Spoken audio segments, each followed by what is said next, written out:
Can the Georgia Bulldogs be elite on defense in 2024? That's the question that I have for you today. Listen, the haters aren't going to like this, but Georgia has been elite on defense for quite a while now, dating back to probably 2020. We know what they did in 2021. One of the best defenses in college football history. Very good in 2022. And I would still say they were elite last year. I know they probably weren't as good as what they were the last 2 years, but if you ask the average college football fan, or even the ones who know what they're talking about, they would tell you Georgia's probably a top 10, maybe top 5 defense. They were very, very good, although they did lose to Alabama. But next year, I think you could have a big question mark. And I'm going to go over all of this right now. I still think they could be very, very good next year. But can they be elite? That's what we're going to talk about right now. Let's start with the linebackers, right? Of course, the news came out yesterday. Jamon Dumas-Johnson, who was a starter, and basically, I think he was a team captain for the past 2 years, helped lead Georgia to a national championship in 22, was a big deal. You know, he got hurt this year and had some of those freshmen play and make a big impact, right? C.J. Allen, Raylan Wilson, those are dogs. Those are guys who are going to play a lot in year 2 under Glenn Schumann, and guys who are only going to get better. But does Small Munden come back? I think he could. I think there is a real chance that he could come back for a 4th year. If he doesn't and leaves for the NFL draft, Georgia's got a question mark at linebacker. I know those young, talented linebackers are very good, but you still need some veteran presence. And if Small Munden is gone and Jamon Dumas-Johnson is obviously gone, right? He's already in the transfer portal. You've got C.J. Allen, who played a lot last year, should be better next year. Same as Raylan Wilson. Troy Bowles was a freshman, didn't play a ton, but he's still got a lot of potential. And Jalen Walker, who will be in his 3rd year next year, can play inside, is listed as an inside linebacker, but when he's at his best, he's on the edge at outside linebacker getting after the quarterback. So he can play inside, but he's more of an outside linebacker to me, and that's kind of how they used him primarily when he was in the game, getting after the quarterback. Of course, the incoming freshman, Justin Williams, 5-star, #1 inside linebacker in the country. Chris Cole, top 100 player in the country. I think he's the #3 linebacker in the country. They'll be fine at inside linebacker, but I'm not sure they will be better without Small Munden and without Jamon Dumas-Johnson. We'll have to see. On the outside, Marvin Jones Jr. is gone, right? I guess you still have Chaz Chambliss, who could come back for another year, but he's not elite. Damian Wilson could be. He's the freshman who saw a good amount of time this year. Outstanding, former 5-star, long, athletic, and natural pass rusher. He's going to be a big deal next year and play a lot. Sam Mpimba could play a lot. Gabe Harris. They've got some young, promising outside linebackers who can get after the quarterback.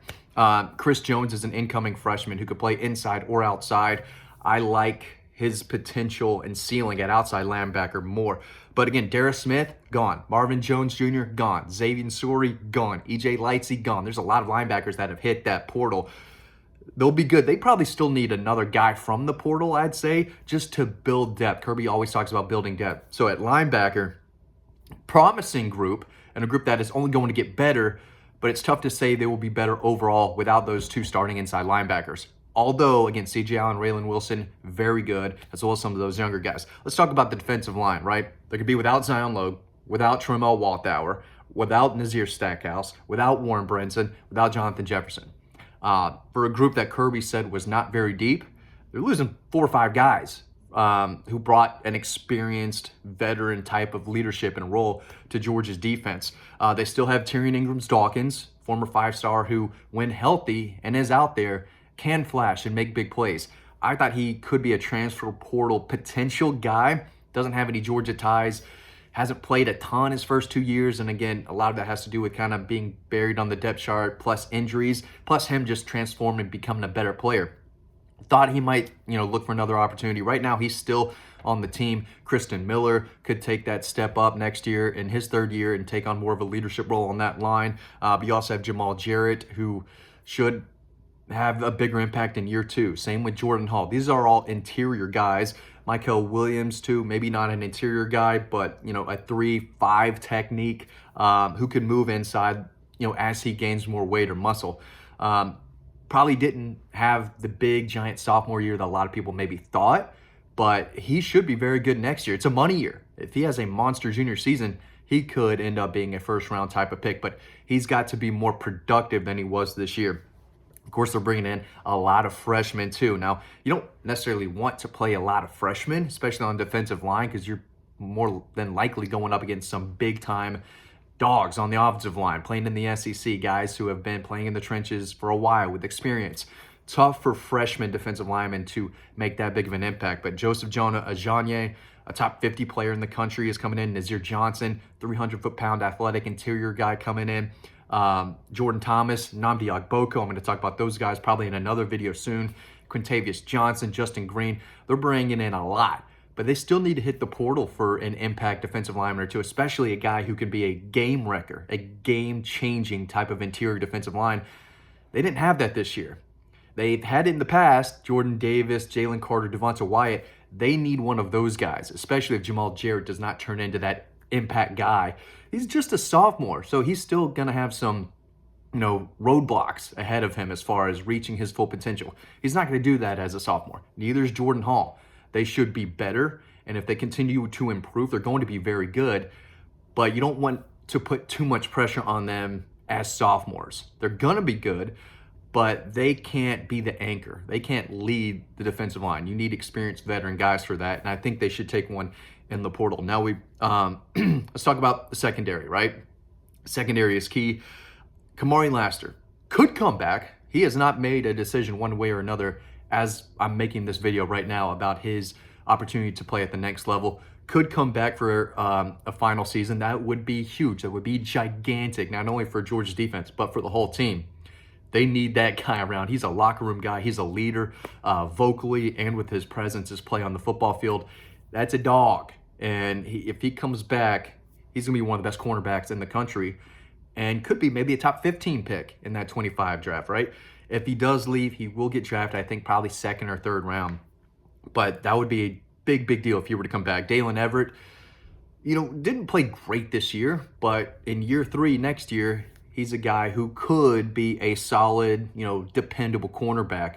But we'll see. Has he hit his peak? Has he hit his ceiling? I don't know yet. Sure hope not if you're Kirby Smart. Julian Humphrey, a guy who has looked, has kind of an eye or a foot in the portal already. There's a lot of rumblings, a lot of rumors that he might leave, but he could push for a starting job if he comes back next year. But he's another out-of-state guy that's probably hearing from some Texas schools, hey, come back home, you can play here a little bit more, we need you, yada, yada, yada. Right now, he's not in the portal. He could be the second I end this video, and then this, doesn't matter. But he's a guy who could be a big deal if he decides to stay.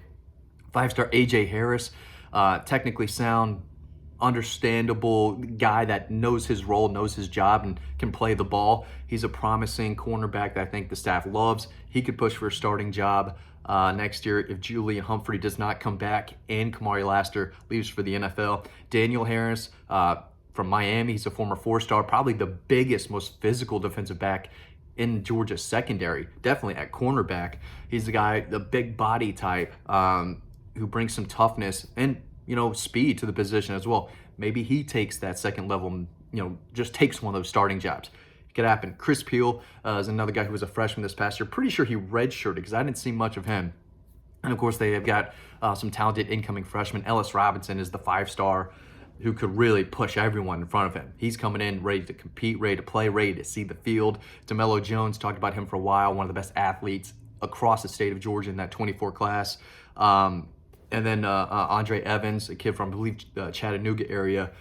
Again, length, speed, ball skills. He's a guy who brings it all. At safety, Malachi Starks is coming back, could be another All-American. If Javon Bullard comes back, then you're talking about the trio, Kamari Laster, Malachi Starks, Javon Bullard.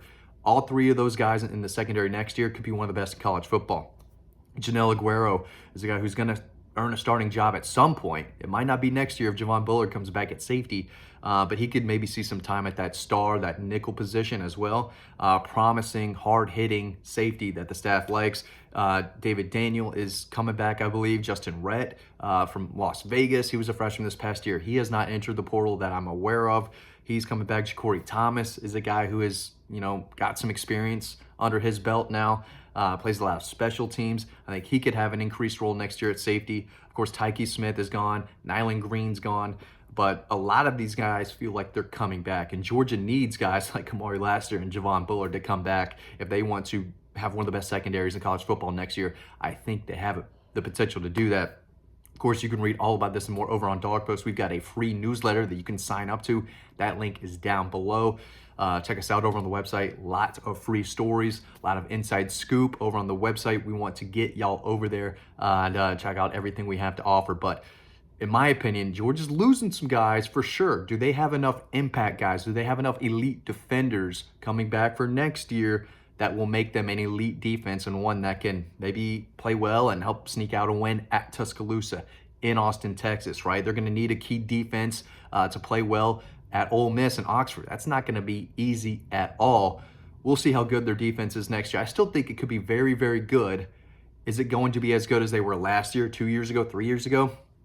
Not sure. Let me know in the comments section. Appreciate y'all watching this video as always. Again, sign up for that newsletter. That link is down below. Hope to see you on the website.